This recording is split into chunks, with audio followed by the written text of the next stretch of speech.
On a cold November morning in 1999, 12 college students were crushed to death in seconds, while thousands of others slept, unaware that one of Texas' most sacred traditions had just turned into a nightmare.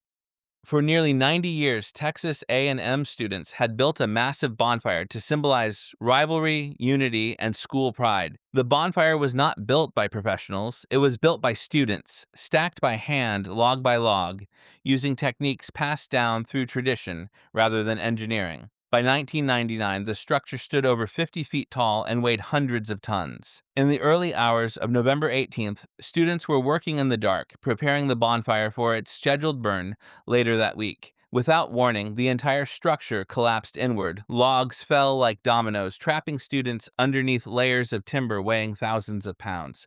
Rescue efforts began immediately, but the scene was chaotic. Survivors clawed at the logs with their bare hands. Emergency crews struggled to reach victims buried deep within the pile. The collapse killed 12 students and injured 27 others. Many were pinned so tightly that rescuers could hear voices calling for help but could not reach them in time. Investigations later revealed multiple failures. The bonfire had no formal engineering oversight. The center of the structure was unstable. Weight distribution was uneven. Safety warnings had been raised in previous years, but tradition outweighed concern. No single person was blamed, but the system itself had failed.